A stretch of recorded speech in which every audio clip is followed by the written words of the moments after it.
Hi, I'm Dan Listed, and today I'm going to talk to you a little bit about the history of the data vault. So, how far back today are we going, Sherman? Back to the 1980s, I would say. And in fact, what happens is, wait, this is too far back. This is me in 1971 in Germany. Yeah, we actually lived in Auditability, Germany, and those are, in fact, my lederhosen. So, in reality, let's fast forward now. 1982 is when I started work in IT. And I started life on a DEC VT180 or digital VT180 machine, working with the Zilog chips, Z80 and Z8080, right? I was state of the art. I had 5 1/4 inch floppies and 64K of RAM. Boy, it was just happening there. So I built compilers and linkers in assembly. I learned to program in assembler and Pascal as well.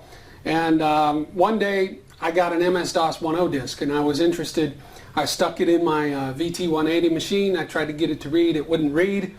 So I took the BIOS and I called up a friend and he said, you need to change the skew factor in the BIOS and the interrupt-driven notions of the way the disk is read. So I took and rewrote the entire BIOS and then I tried to compile it. Well, the compiler blew up. So I rewrote the compiler in RAM to use disk swapping. And then I tried to link all the object files, and of course the linker blew up because it tried to link everything in RAM, and so I rewrote the linker in assembler. So this is how I got my start in IT. In the 80s were all fun and games. I sat around and wrote graphics processors and a few video games, and I started working with some sound processing and whatnot until my dad came to me and said, well, the systems don't integrate. We're lacking common architecture. Why can't we reconcile history? Systems can't handle change. In fact, my dad was a program manager for GE Systems, which got bought out by L'Oreal, which got bought out by Ford Aerospace. I may have that backwards, but anyway, he ended up working for Lockheed Martin as a program manager. And he was telling me all these things. And one of the things he said in 1990 was, if you can solve these problems, you'll be rich and famous. Well, I'm neither rich nor famous, so that didn't work out too well. But I started thinking, well, what do I do now? I needed more of a challenge than just hacking the games that my friends wanted to play. So I started pondering my options, right, in data warehousing. And I looked at this thing called data integration and data warehousing as a possible solution to all these problems. I met Bill Inman early on, and I asked him, well, why is data warehousing so hard to get right? And he basically said, well, because, Dan, no one builds a data warehouse the same way twice. And I started thinking, well, wait a minute, what does this really mean? And he said, they just don't understand what a data warehouse really is. And he went on later, of course, to invent data warehousing 2.0 to solve a lot of these problems, after which he endorsed Data Vault as the optimal choice for data warehousing. So that was just the Data Vault model. But it got me thinking, how should I model my enterprise data warehouse? And remember, this was 1990. I started out with third normal form, which was one of the better modeling techniques around, and it was used for OLTP, and I quickly hit a bunch of roadblocks. And I found out it was like trying to build a highway out of Legos. It was far too rigid, and it would take way too long to assemble all the pieces to make it work. I got into things like cascading change impacts. When the model changed or when the business requirements changed, it went down the chain and had me re-engineer the loading paradigms as well as the modeling and all the queries and everything else. So I decided that third normal form probably wasn't the right decision. So I tried star schemas.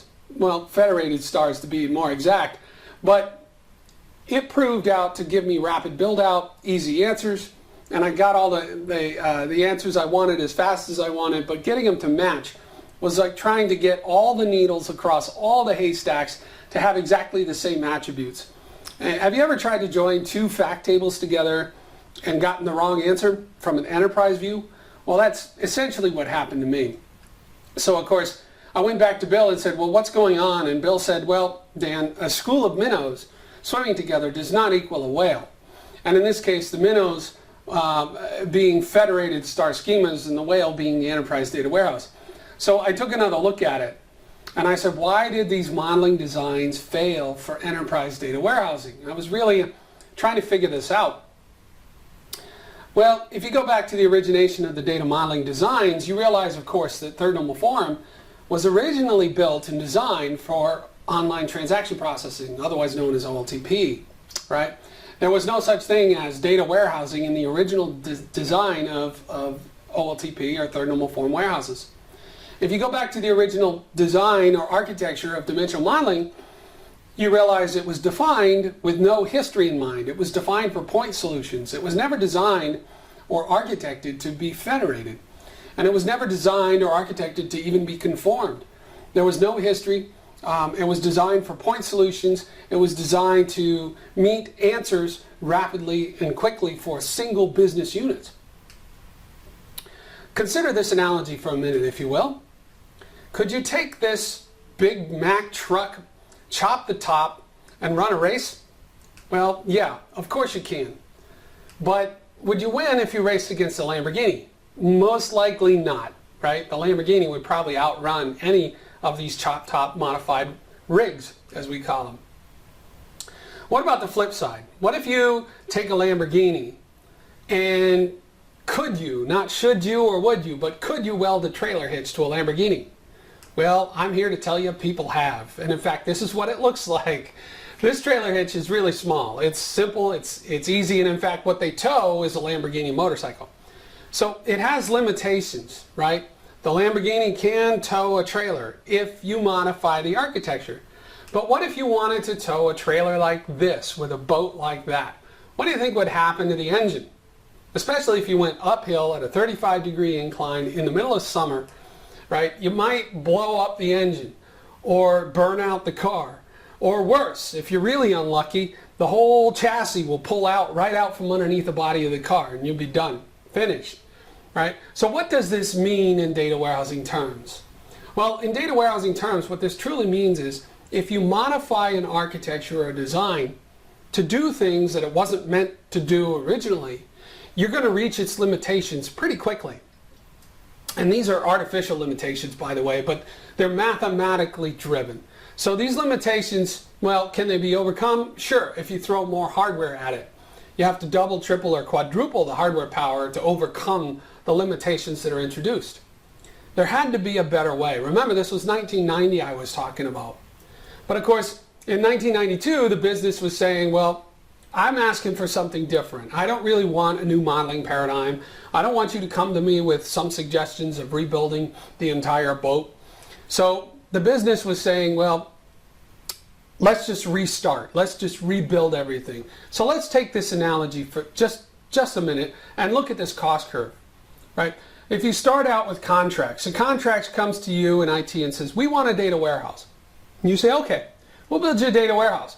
And the cost is 3 months and $100,000. And the business goes, oh, okay. And they sign and they give you the contract and away you go. You build the enterprise warehouse, right? No big deal. And then once you're done building it, of course, the cost drops off a little bit, as you see here on the graph. And the reason the cost drops off is because you slip into maintenance mode, right? Would you agree with that? Yep. So sales comes along and says, I like what you did for contracts. Now, can you do that for me? And you say, as IT, of course, we can build you an enterprise warehouse. We'll build it in federated data mart space. And it's going to be 5 months and $250,000.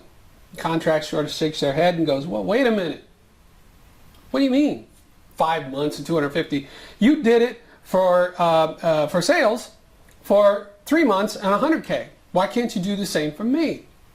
And you say, well, because we have to build all these things and we just finished rebuilding it, we have to incorporate your data in with the new data. And they grumble a little bit and they sign the check and they get you to build a warehouse, right? And then, of course, once again, once you get done with it, you built a federated star, the maintenance cost drops off. So you're back in maintenance mode. Well, then finance gets a hold of everything you've done for sales and contracts and says, hey, I want one too. What's the cost? How much time? IT comes back, 7 months, $500,000. Finance goes, oh, wait a minute. That's too much, takes too long, costs too much. I'm not going to pay for that. So what happens is the maintenance cost becomes unsustainable. And not only the maintenance cost, but the build-out cost. Why? And this was the question I was faced with, why? And it all comes down to conformed dimensions and facts. Really, in reality, this is the whole problem. We're trying to force fit things that shouldn't be fit. In other words, we have a big issue with how these things are built. We're constantly rebuilding. Every time we build a new piece, every time we integrate a new system, or a new line of business, we're reconforming, rebuilding, redesigning, re-architecting, and re-engineering the whole solution. Of course the cost is going to double or triple or quadruple. It's unsustainable according to business. So business sits back and goes, hold on, time out. Why can't we just scrap everything and greenfield it and start over? Why can't we get back to the original cost curve, 3 months, 100K? That's something we can live with, right? And their claim is star schemas always work the first time out of the gate. But we know better, right? So I was looking at this and thinking, well, why does business want to do the same thing over and over and over again? That's the definition of insanity. Well, in order to change or solve the problem, we have to change the thinking. So I got to thinking, how do I change the way we build data warehouses, right? I've got to change my consciousness. And so really one of the things that I ran into was that the goals for data warehousing and information delivery are diametrically opposed to each other. And so you have to make this separation. You have to decouple information delivery from data warehousing in order to reach this point and make sense of the data vault to begin with. So it was time for a change, but how do I get the industry to change? Right? So in 1990, let's rewind a little bit. In 1990, I set off with a head full of dreams, 57 different entity types, and thinking I could solve the industry's problems. Well, in 1990, clearly I didn't have all the answers. I started out by saying, what's the single most important thing to business? What do we start with? What makes ROI in a data warehouse? How do I attach value to data and information and then tie it to the business process? Well, in looking at it, let me ask you this. In looking at it, I came up with this. What's the value of this particular car? If the sticker is $165,000, what's the value of this car when you purchase it? Well, clearly, it's the value of the sticker price, right? What's the value of this car if the dealer lost the key? So you sign the deal, you say, give me my key, and the dealer goes, oh, I don't have it anymore. I lost it. Let me go find it. While the key is lost, the value of the car to you is zero. Absolutely zero. It has no value until or unless the dealer can produce a key for that car. So what's the single most important item for you to prove ownership of this car? Well, the key. Because otherwise you're illegally breaking the windows and hot wiring the car to try and drive it away. And nobody likes that. So in reality, the business keys are to data, the same way that car keys are to Lamborghini owners or Ferrari owners, or pick your supercar, right? That's pretty much it. So business keys hold the most value. So business keys are important. So I started with the business key and I said we need to establish a list of unique business keys, and thus a hub was born. So this is how I got into building hubs first. By 1995, I was down to about 10 different entity types, and I won't bore you with the details, working test benches with data flows and getting everything running. So the evolution of Data Vault had really started out. So I had another idea, of course, after that, which relationships cause cascading change problems. Remember, I was talking a little bit ago about thermal form and the cascading change impacts and all the re-engineering we had to do every time the business changed their mind. Well, I fixed this problem by separating the relationships out, putting the many to many, what's now known as the link table, directly into the Data Vault model. So this is how the link came around. So then I started thinking, well, what about the rest of the warehouse? We have all this descriptive data to deal with. And descriptive data changes frequently. Well, I was tired of a type 2 dimension back then and trying to copy 490 fields out of 495 every time one field changed and make a replication of the entire dimension. So I began to separate descriptive data in satellites by type of data and rate of change. This was really, really powerful. It's called vertical partitioning. We're splitting out separate columns according to either the type of data or the rate of change in which they come in. And these we called satellites. I thought I was ready for the world, but then I get hit from the business side. Why can't we just load real-time data and batch data at the same time to the data warehouse? The problem I was facing was I was proposing to the business, oh, we need an initial load, we need a real-time load, we need a historical load, and we need a current load. That's 4 different designs for loading processes. And the business says, no. because we're doing SEI and CMM level 5 and we're optimizing everything, we need one process designed for all of these types of loads. Well, it came to me, the reason why we had all these different kinds of loads was because there were different business rules for each one. So the business rules were getting in the way of the data warehouse loading process and consistency and optimization. So I split the business rules into what I now call hard and soft rules. If you want to know more about hard and soft rules, watch my Data Warehouse 2.0 or Data Vault 2.0 video that I have out there as well. Right? So business rules gave us a methodology. This was the starting point for methodology and optimization. And of course, along with the split of the business rules, putting all the soft rules downstream, or those that interpret data downstream, we acquired auditability for the data warehouse, finally, at last, right? So by 2001, I had a fully functioning, tested and deployed many different systems in the US federal government, proven successes, but obviously I couldn't release any contact information, so that was a bit difficult. But it was time to release to the public. So I wrote my first 5 white papers, or articles if you want to call them that, on tdan.com, or the Data Admin newsletter, right? So I started telling everybody in the industry, you want to know the warehouse, you want to warehouse the facts and not the truth. Because the industry at that time was saying, oh, we need one version of the truth, a single version of the truth. And I was like, no, you don't need one version of the truth. You need the good data, the bad data, and the ugly data all together in the same place. But of course, no one wanted to believe me. And I was working with what we call a single version of the facts for a point in time. And this is what the Data Vault model is all about. But then Enron failed. And now suddenly everyone cared about compliance and auditability, and they started saying, yeah, well, maybe Dan is right. Maybe we need fact-based data warehousing, right? So I spent 9 years after that, or thereabouts, walking tall, as the case may be, and Data Vault began making a mark, mostly in Europe and in the Netherlands. However, it was a positive thing. But then when you look at it, you say, well, wait a minute, that's all Data Vault 1.0. Well, yeah, it is. Data Vault 1.0 was all about the model. How do I model it? And a few things about how I load it. It really didn't cover big data or NoSQL or all these other things that came to light later. Data Vault 1.0 is just the engine to the car. So in 2010, I started hearing about big data and Hadoop and open source and MPP. But of course, I've been studying MPP since 2003 when I got into Teradata. It was time to adapt again. Otherwise, chaos is going to return. So I went back to the labs. There had to be something more than just the model. Well, of course, if you're looking at it, and I look back at standards, and I look back at definitions, and I look back at optimizations, I started to ask the question, why do we need standards for data warehousing? And people said, well, we don't need standards. We need extreme programming. We just need code and go, code and go. Forget the requirements, just build something, and if they don't like it, build something else. And I said, yeah. So extreme programming is like the cardboard car on the left. And programming that's driven by design is like the Ferrari, the fine Ferrari on the right. After all, they're both cars. So you're telling me we don't need standards?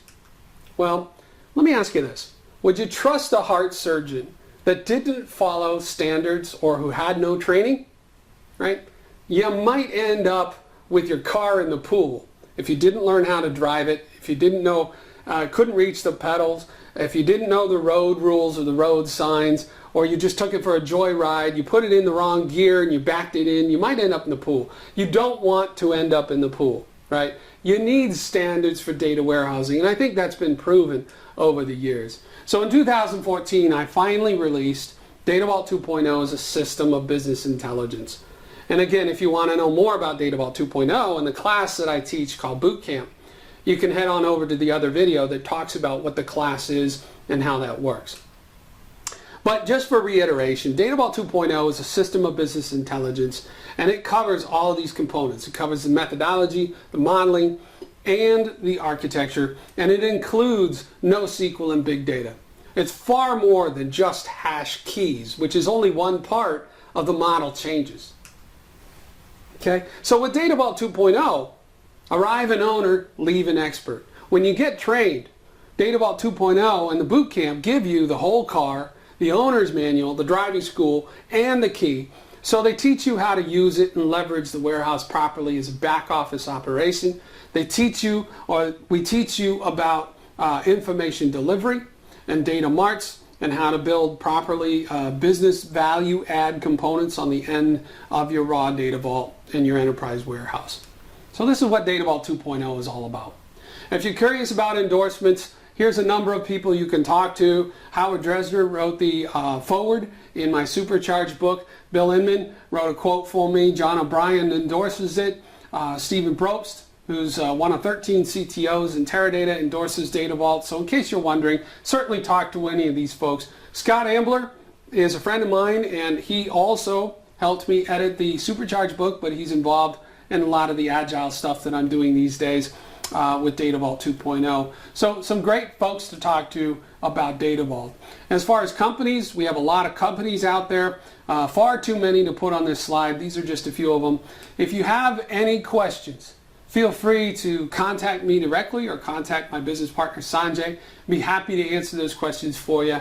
I hope you've enjoyed this trip down memory lane. Oh, by the way, head on over to learndatavault.com if you haven't already done so. Sign up for the newsletter, because in the newsletter, when we announce new online courses, we frequently give discounts to those on the newsletter. And the people on the newsletter find out about the new classes first. So this is how it works. So hope you enjoyed this trip down memory lane. I'll see you next time.